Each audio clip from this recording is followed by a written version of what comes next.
2 senior managers followed me to my car after work, blocked my door, and threatened to ruin me if I didn't resign. I looked at both of them, smiled, said there's a third option you haven't considered the next morning. The sound of footsteps on concrete is one I'll never forget.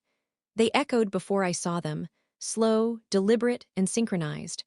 The garage was nearly empty except for my old Honda and 2 glossy black. The flickering yellow lights threw long, fractured shadows as they stepped out from between the columns.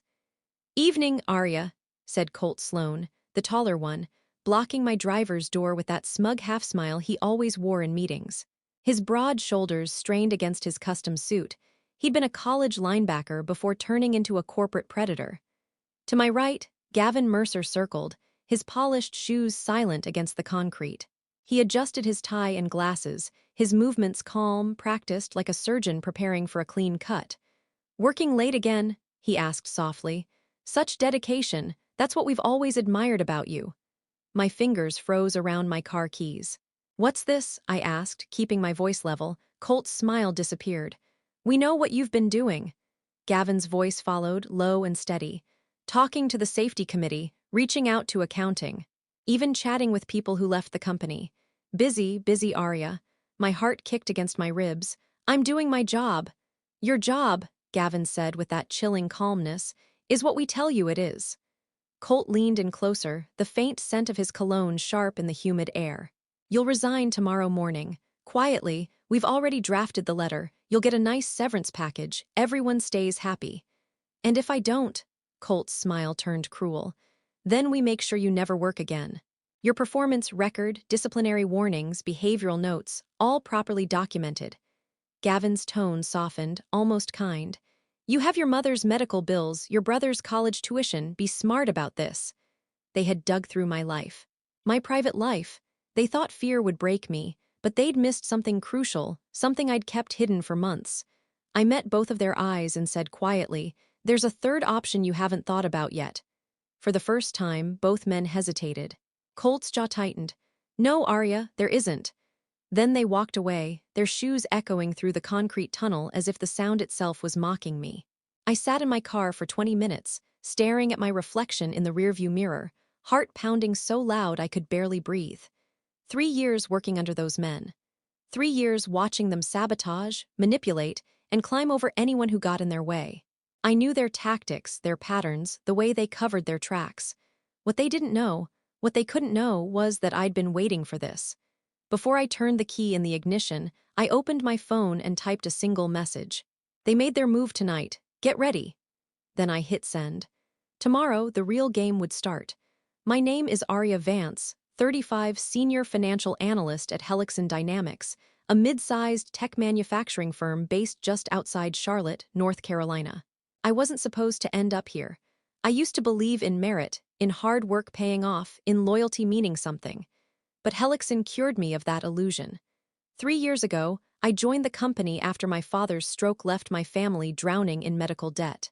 I needed the paycheck, and the job came with health coverage solid enough to keep him in treatment. I told myself it was temporary, just until I caught up on bills, but I got good at it. Too good. At Helixson, success didn't belong to the smartest or hardest working, it belonged to the most ruthless. And no one embodied that better than Colt Sloane and Gavin Mercer. Colt had been at Helixson a decade. Ex-college athlete, charming as hell, and absolutely merciless behind closed doors.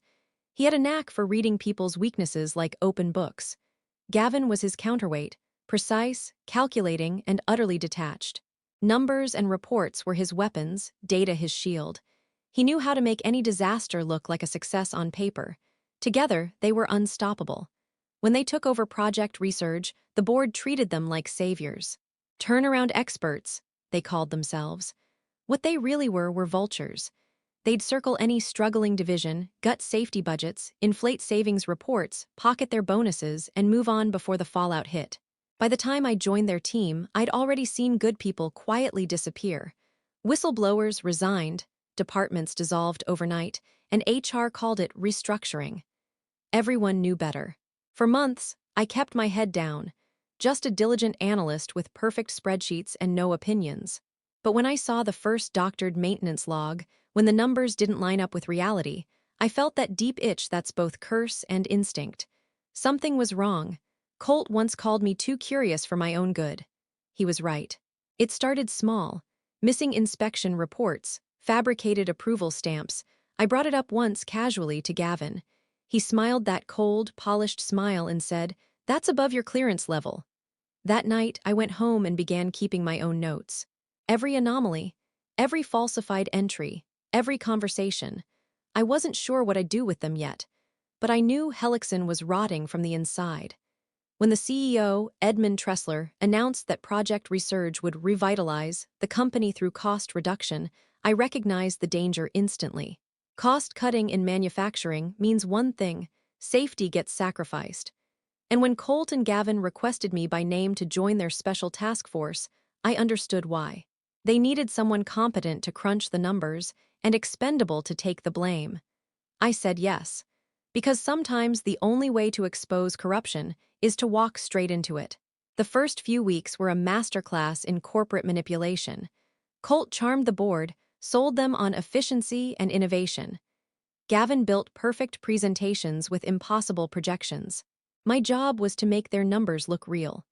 But I saw the truth behind the slides: pressure valves overdue for inspection, wiring flagged as hazardous, safety systems manually bypassed to save power costs. When I questioned it, Gavin told me, "This isn't your fight, Arya." Maybe not then, but it was going to be. For 6 months, I watched, collected, and waited. I built trust where they weren't looking: security staff, administrative assistants, maintenance techs. People they thought didn't matter. By the time that night in the parking garage came, I already had enough evidence to ruin them. But timing mattered more than proof. They thought they'd cornered me, but I was already holding the detonator. The shift from suspicion to certainty came the morning I was asked to adjust a quarterly report. Colt stood behind my desk, arms folded, blocking my computer screen like he owned it. "Executive summary needs some polish," he said casually. "Take the equipment maintenance costs out of the expense column, reclassify them under deferred upgrades." Deferred upgrades. The company's code for not fixed yet, and probably never will be. I looked at him over my monitor. "That's misreporting." He smiled, tilting his head like he was amused by a child. "That's creative accounting."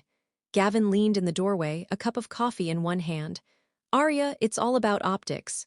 The board needs reassurance. It's temporary." Temporary lies, permanent damage. I wanted to tell him what I'd already found: 2 safety reports falsified, 3 compliance forms forged, but I stayed quiet. "Sure," I said, fingers steady on the keyboard. "Temporary." That afternoon, I went to the maintenance bay by accident, dropping off a form that didn't need to be hand-delivered. The lead tech, a broad-shouldered man named Jorge, lowered his voice as soon as he saw me. "Those machines upstairs, we were told to skip the full inspection again," he said. "They've been leaking coolant for months. One wrong sequence and someone gets burned." "Who told you that?" I asked. He hesitated. "The order came from management, you know which too." I did. That night, I sat at my kitchen table with my laptop open, surrounded by pages of notes and screenshots. My apartment felt smaller than usual, like the walls were closing in. I'd gathered enough to expose Colt and Gavin, but they were powerful men with friends higher than I could reach. So instead, I kept building the case. Quietly. Thoroughly. I made backups. Hard copies. Encrypted drives. I didn't trust Helixson's system. Hell, I didn't trust anyone except maybe Jorge and the security guard who worked nights, Marcus, who'd seen more than he should have and said nothing. Then, 3 weeks before the annual safety audit, things changed. Emails vanished from the server mine. My access logs were altered.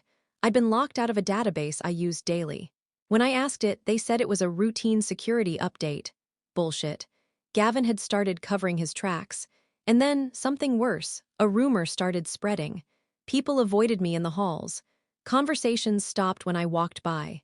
Someone had told HR that I'd been unstable, paranoid, aggressive toward management. They were laying the groundwork to discredit me before I could speak. It was textbook. I'd read about it, seen it happen to others. But experiencing it firsthand, that was different. I couldn't sleep. I kept expecting a knock on my door, a notice of termination, a legal letter. Instead, I got an invitation. Meeting request. Project Resurge Leadership Review, mandatory attendance. Location: Executive boardroom, 7 o'clock a.m. Colt and Gavin had decided to make their final move early. I could feel it in my bones. That night, I backed up every piece of evidence I had onto a clean drive and tucked it into an envelope. I dropped it into Marcus's hands before leaving. "If anything happens to me," I said, "this goes to the press." He nodded, eyes wide. "What's happening, Arya?" "Nothing yet," I lied. "But it's coming." By the time I got to the parking garage the next evening and saw Colt and Gavin waiting beside my car, I knew this was their checkmate. What they didn't know was that I had already flipped the board. When I walked into the boardroom that next morning, the air was wrong, too quiet, too still. I could smell expensive coffee, cold already, and something else. Fear disguised as professionalism. CEO Edmund Tressler sat at the far end of the long oak table, his thin fingers steepled under his chin. Across from him, Colt and Gavin looked like they'd spent the night rehearsing. Crisp suits, calm smiles, and not a hint of last night's threat. "Morning, Arya," Colt said, tone dripping with false warmth. "Have a seat. We were just reviewing your recent performance metrics." Gavin slid a folder across the table toward me. "We're concerned," he said. "There's been instability." Inside were fabricated HR memos, falsified emails, even a written complaint supposedly from Jorge claiming I'd harassed staff and tampered with confidential systems. I felt my stomach twist. "You forged these." "Big word," Colt said, leaning back in his chair. "We prefer reconstructed. You've been under stress. Sometimes people misremember things." I laughed, sharp and humorless. "You're framing me." Tressler's expression was unreadable. "Enough," he said. "Arya, they're recommending we begin termination proceedings pending review. Do you have anything you'd like to say before I decide?" That was my moment. My heartbeat slowed, almost painfully calm. I reached into my bag and pulled out a small black drive. "I was hoping you'd ask." I plugged it into the boardroom's projector. The first slide came up, a timestamped screenshot showing altered safety data. The second, 2 maintenance logs with identical signatures but mismatched dates. The third, email headers showing document changes tied directly to Gavin's credentials. Gavin's jaw tightened. Colt stopped smiling. "This," I said, "is the real picture. You didn't just falsify data. You disabled safeguards on 3 production lines. If the audit team comes tomorrow, Helixson's not just facing fines, it's facing manslaughter charges." The room froze. Tressler stood abruptly. "That's a serious accusation." "I'm not accusing," I said. "I'm proving." He looked at Colt, who finally found his voice. "This is absurd. She's manipulating data. We've been investigating her for months." Gavin nodded quickly. "She's accessed restricted systems, copied proprietary information, and violated confidentiality clauses. We have evidence, security footage, digital logs." "Do you?" I asked. "Because the system logs show your accounts made every one of those unauthorized changes." I clicked to the final slide. A video played, grainy, pulled from security, footage Jorge had quietly given me weeks ago. It showed Gavin entering the restricted server room after hours, swiping a card and replacing a hard drive. The silence that followed was electric. Tressler's gaze turned sharp. "Gavin." "Explain this." Gavin opened his mouth but no words came out. Colt tried to step in but Tressler cut him off. "Not a word." That's when I dropped the real bomb. "This isn't the full recording," I said, voice steady. "The full one has sound. You'll want to hear what they say when they think no one's watching." I turned off the projector and slid the drive back into my bag, but I'll only release that version to legal counsel. It was like pulling the pin on a grenade. Tressler slammed his hand on the table. "Everyone out. Now, Colt, Gavin, my office. Arya, stay put." The two of them looked shaken for the first time since I'd known them. They left in silence. When the door closed, Tressler looked at me. "You're walking a dangerous line, Arya. You realize what this means?" "Yes," I said. "It means I'm done being their scapegoat." He hesitated, studying me. "You're right about one thing. This isn't over." He left the room, and for the first time, I wasn't sure whether he meant for them or for me. My phone buzzed. A text from an unknown number lit up the screen. "You have no idea what you've just started." I looked toward the glass walls of the empty boardroom, the city skyline glinting in the morning sun. And that's when it hit me, Colt and Gavin hadn't been acting alone. I didn't go home after that meeting. I couldn't. Every hallway felt like a trap, every smile a mask. Colt and Gavin had been reckless, yes, but not stupid. They had protection. I could feel it in how Tressler had watched me, cold and calculating. I wasn't just fighting two men anymore. I was standing in front of a machine designed to destroy people like me. By noon, it had revoked my admin access. HR sent a standard compliance check request asking for my laptop and company phone by end of day. The walls were closing in fast, so I switched to my own plan. Plan C. I called Lynn Price, Tressler's longtime executive assistant. She was quiet, discreet, the kind of woman who'd survived a dozen CEOs by knowing when to stay invisible. She owed me a favor. I'd helped her nephew find a scholarship last year. Lynn, I need to know something, I said. Who's been meeting with Colt and Gavin behind closed doors? A pause. Then, quietly, two board members. Ellison and Voss, and Tressler, every Friday, 7 p.m. after the office clears out. Why? She hesitated.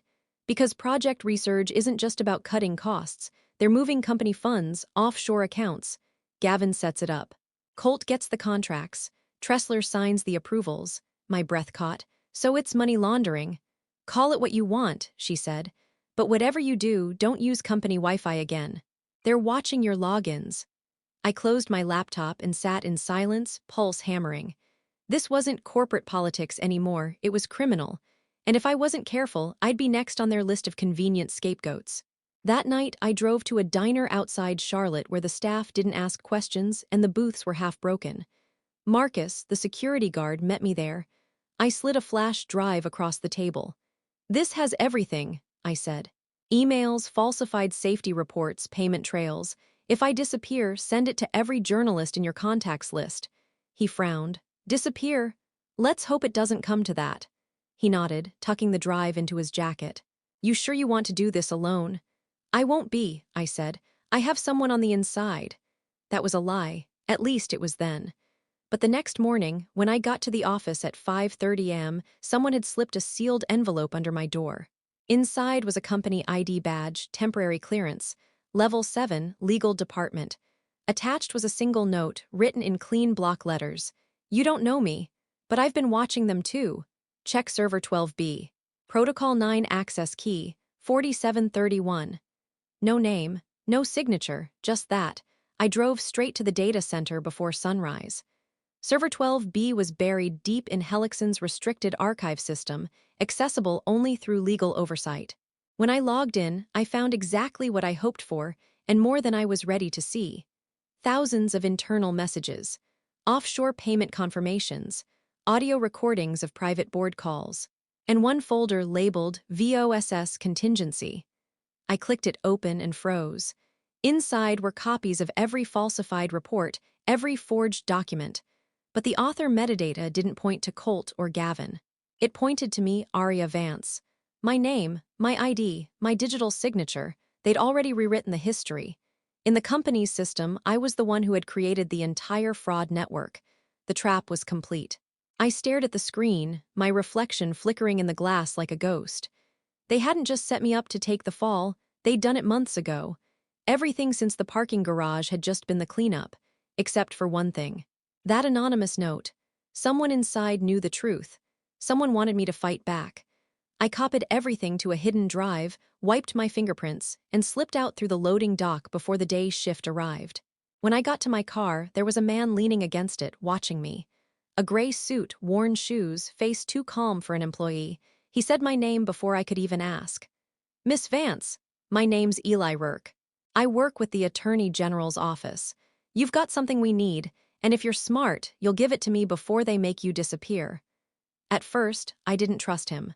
People like Colt and Gavin had taught me that anyone who shows up out of nowhere always has an angle.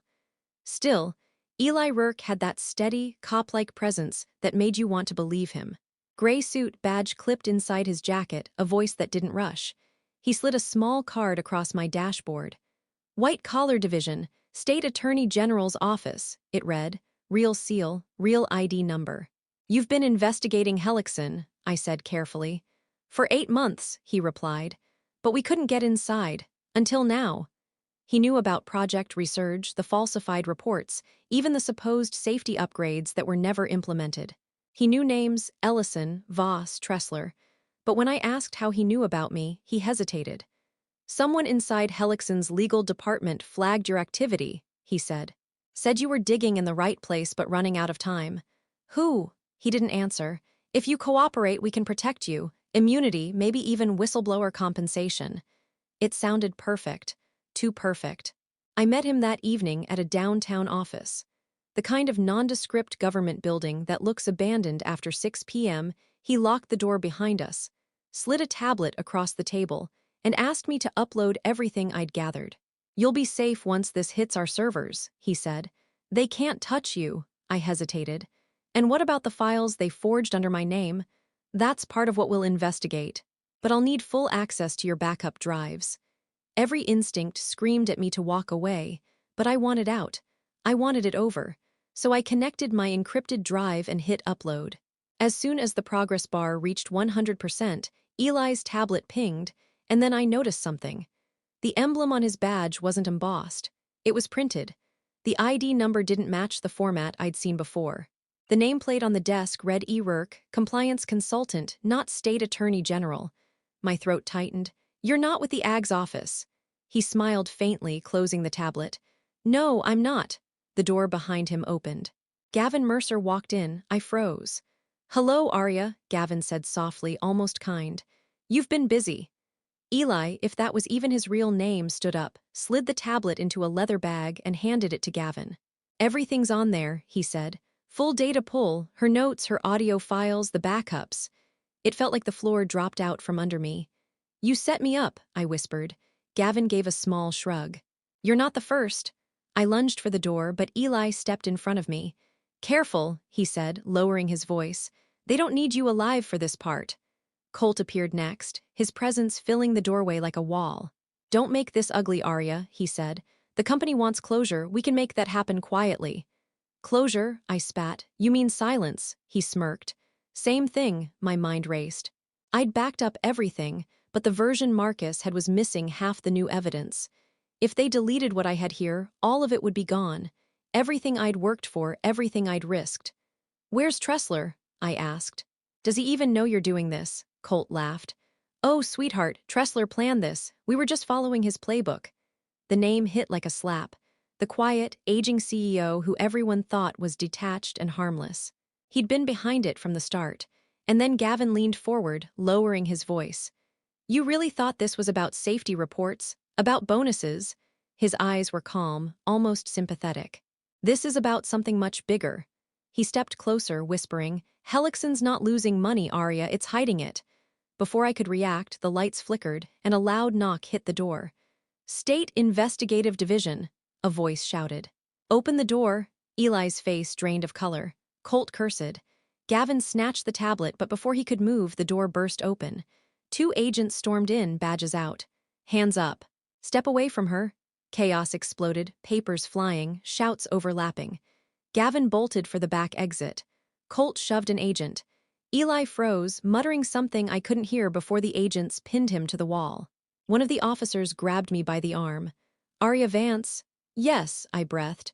You're real, right? He nodded. We've been tracking Rourke for weeks. He's not law enforcement, he's Helixson's cleanup contractor. Hired to recover internal leaks. Cleanup contractor. Meaning, the guy they sent to erase me. They took Colt and Eli in cuffs. Gavin vanished into the stairwell, slipping through a side door before anyone could stop him. As I stood there in the chaos, one of the agents handed me a flash drive sealed in a clear bag.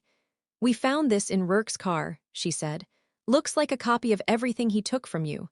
When I looked at the label, my blood ran cold. It was marked, VOSS Directive 4. I'd thought I'd uncovered their corruption. But this looked like something even bigger, something national. Helixson wasn't just stealing money. They were moving it through political contracts and shell corporations that led far beyond North Carolina. I realized, suddenly, that Colt and Gavin weren't even the real villains. They were just pawns. And the man pulling the strings was still sitting in the CEO's chair, waiting for me to make my next move. The agents took statements for hours. They asked about project research, the falsified reports, the threats. I answered everything I could, but my mind wasn't there. It was stuck on that flash drive, VOS Directive 4. When they finally let me go, it was close to midnight. I sat in my car in the empty parking lot, staring at the drive under the streetlight. My reflection in the windshield looked like a stranger's. I didn't take it home. I didn't trust anywhere familiar anymore. I drove to an old coworker's place. Dina Holloway, former Helixon analyst who'd been forced out after raising red flags about budget inconsistencies. She owed me nothing, but she owed them everything. Her eyes widened when she opened the door. "Arya, Jesus, you look like you've seen a ghost." "I need your help," I said, off the record. We plugged the flash drive into her old desktop, disconnected from any network. What came up wasn't numbers, it was people. Names, payment trails, dozens of shell corporations. Contracts labeled as logistics support and equipment modernization. But every payment, every single one, traced back to government-funded programs, defense contracts, environmental research, infrastructure grants, and the kicker. Every project that Helixon managed through research had another name buried in its metadata.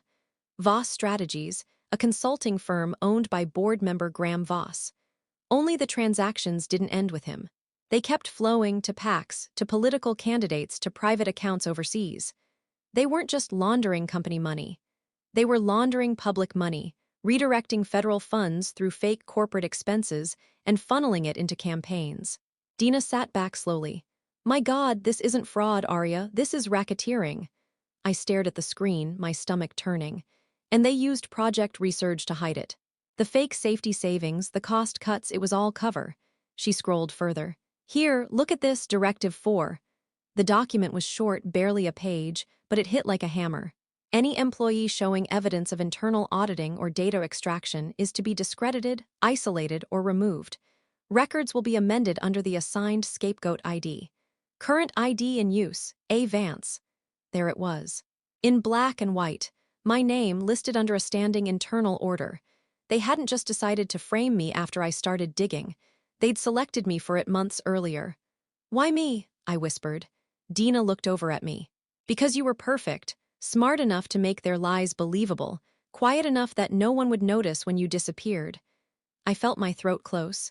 They'd studied me. My background, my debts, my family's medical needs, all of it had made me predictable. A risk they could control. And the more I read, the worse it got. Directive 4 wasn't the only internal memo. There were earlier ones, Directives 1 through 3. Directive 1 authorized bypassing federal safety audits. Directive 2 allowed falsified maintenance reports to maintain investment confidence. Directive 3 instructed staff to redirect excess capital to select consulting firms. They'd been running this operation for years. When I reached the final line of Directive 4, I stopped breathing. Contingency Authority, E. Tressler, the CEO's name. Edmund Tressler had authorized everything, my targeting, my falsified record, my destruction. He hadn't been manipulated by Colt and Gavin. He had been using them. The safety scandal was never the goal, it was camouflage. A small, containable crisis to distract regulators from the real crimes underneath. Colt and Gavin had served their purpose. Once the investigation began, they'd be sacrificed just like me. That was why Gavin ran. That was why Colt panicked. They finally realized they were disposable. I sat back in the chair, shaking. Dina whispered, "What are you going to do?" I looked at the screen, at my name printed beneath that directive, at the network of money and names stretching across agencies and state lines. "They wanted to erase me," I said, "so I'm going to make sure I'm the one name they'll never forget." Because now I finally understood what revenge really meant. It wasn't about payback. It was about survival and exposure. I picked up the flash drive, my pulse steady again. "Tomorrow morning," I said, "we burn the house down." They taught me the rules. Keep your head down, document quietly, and when you finally pull the cord, pull it clean. I learned to do it messy. The morning after Dina and I finished decrypting Directive 4, I walked into Helixon carrying only a manila envelope and the kind of calm people mistake for surrender. Inside, 3 flash drives, each with duplicate copies of everything. Server logs, financial trails, directive memos, audio recordings, and the only thing that would end the farce for good. A full backup I'd made to an anonymous cloud account tied to a burner email. I did not trust paper, I didn't trust cables, and I certainly didn't trust the men who'd been running checks and planting evidence for years. First move. I went to the one person the board would never foresee. Lynn Price, the assistant who'd watched every CEO implode and learned to keep secrets like loyalty is currency. She met me in the utility stairwell with a thermos and 2 sandwiches like we were conspirators in a spy movie instead of coworkers in a collapsing company. She slipped the envelope into her bag without flinching and said, "When this goes out, it's not just Helixson. It's the PACs, the shell companies, the contractors, and anyone stupid enough to wear their signature. Are you ready for that?" I was, because by then I had already set the secondary moves. Marcus had the drive I'd given him, encrypted but labeled as mundane payroll records. Jorge and 3 other techs agreed to testify under subpoena. Their fears outweighed their loyalty the moment they saw Directive 4 with my name on it. Dina sent copies to a forensic accountant friend at a regional paper with a reputation for not selling out. And the anonymous note that led me to server 12B. I discovered the sender's trace buried in the metadata, an IP from inside the legal department. That's how I knew Lynn was not merely a messenger. She'd been bleeding for truth too. At noon, Lynn walked into the newsroom with the envelope. By 2 p.m., the first article was live.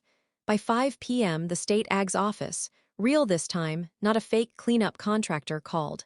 They'd been waiting for a credible leak from inside. They'd been watching Helixson's public filings because something funky had shown up in federal grant disbursements. My evidence pushed their preliminary inquiry into a full criminal probe. They moved quickly. Search warrants were issued for Voss Strategies, for Shell accounts, for Edmund Tressler's signature block. The board had counted on time, bureaucracy, fear, and the slow churn of corporate PR. I removed their luxury, speed. Colt and the fake compliance guy, Eli, were already in custody from that morning's bust. Gavin fled, but a concerted digital sweep tracked his devices to an airport hotel. He was arrested trying to board a one-way flight. Tressler resigned less than a week into the investigation, citing health concerns, and then he was subpoenaed. Voss Strategies accounts were frozen. PAC transfers reversed and traced. The auditors I'd warned about arrived with warrants in hand instead of polite requests. The pivot point was not evidence alone. It was witnesses and timing, and a careful leak that meant the press would follow up faster than the company's PR could spin. People asked me if I felt vindicated when the indictments came down. I felt numb more than anything. Watching careers, some built on charm and theft, collapse was not a private joy. It was a necessary violence. Justice is rarely clean. It's messy, loud, and bureaucratic. But it kept people from dying on assembly lines and from taxpayer dollars vanishing into anonymous pockets. When the dust settled, Helixson restructured. New leadership came in with a mandate from regulators. Jorge kept his job and got a promotion. Marcus was moved into a security analyst role. Lynn refused an executive title and took something quieter, legal liaison.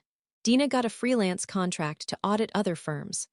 I collected the whistleblower payout, but the money never mattered as much as the fact that the names on Directive 4 read like a map of how cruelty and greed are organized.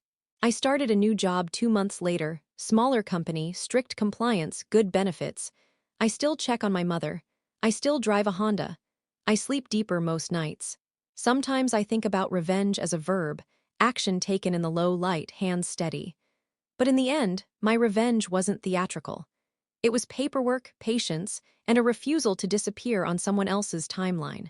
Before I left Charlotte, I drove past the parking garage where it all began. 2 black SUVs were gone. The concrete still smelled faintly of oil and late-night fumes. I put my hand on the hood of my car and laughed, a short, breathy sound that was mostly relief.